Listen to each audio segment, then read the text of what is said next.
Was Assetto Corsa Evo released too soon?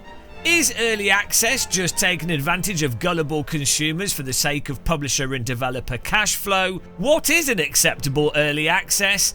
And are sim racers and gamers getting tired and fed up with low quality game releases that take years to get to a standard that in the past would be considered the base quality required for a retail product?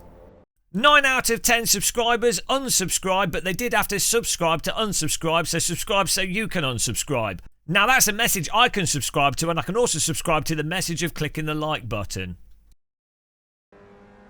No, it was not released too soon. Kunos are absolute geniuses. By releasing a game that didn't even have the features that were marketed in the early access, Kunos have created a massive interest in people seeing when stuff will get fixed, what will get fixed, and what will be the next thing to improve. This will ensure that there's way more YouTube coverage of the title and way more debating of the title.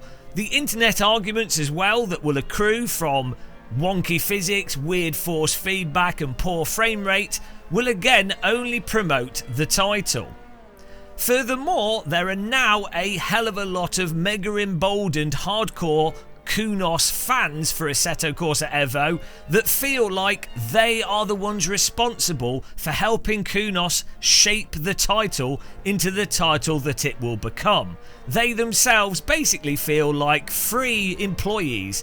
They've paid for it, but they are basically shareholders that won't receive any dividends, but they are part of the cult of Kunos, and as a result, anytime there is an improvement, anytime something changes, they'll be able to say, "Ha! We told you so, Kunos are the best, and I'm the best as well because of that."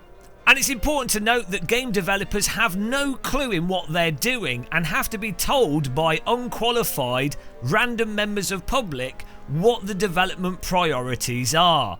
So releasing the game as they did, missing very basic features and being largely a mess, can only really be a positive thing for Kunos.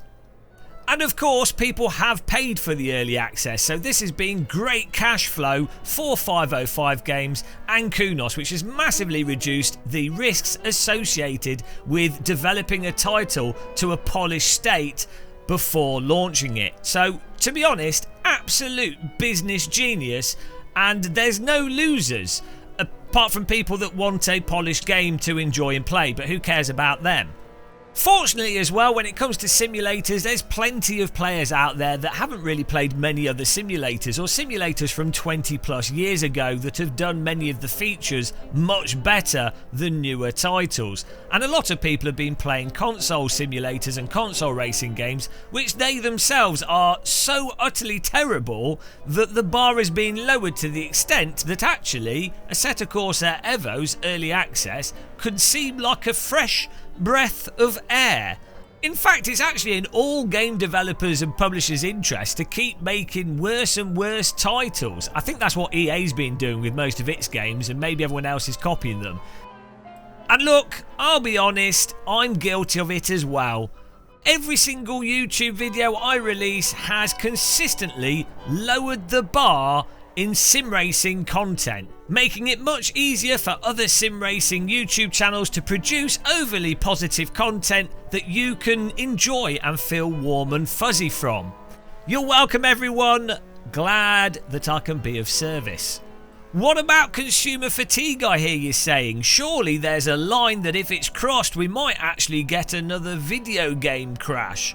Well, don't worry, because this is sim racing, and in the world of sim racing and simulators, the more broken or featureless your game, the more realistic it obviously is. Stop complaining and just get good. It's up to you to invent your own gameplay. Take advantage of the freedom of the sandbox. Do another 3,000 laps of Brands Hatch. You can only use it to get better at driving, so you can then put those skills to use in the real race car. that you can buy with all that surplus money you've received from your employer, who totally isn't screwing you over due to rampant wealth inequality and exploitation from late stage capitalism.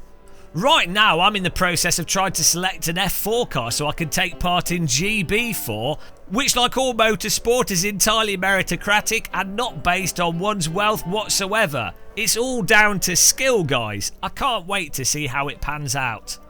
In short, everyone needs to stop whining. You need to just send your money to developers. You've bought your early access title. It's up to you to get the most out of it. If you're going to be negative or critical, well, it's only going to make you feel bad, and you don't want to feel bad now, do you? So turn your brains off, everybody. Have a fun time and make sure to only focus on the positives. Lastly, and well worth pointing out, is the fantastic nature of the sim racing space and sim racing players to be so consistently critical of titles. Of course, it would be monstrously hypocritical to pile on hate and lambast the developers of Le Mans Ultimate whilst giving another title a complete free pass based entirely on the history of a brand.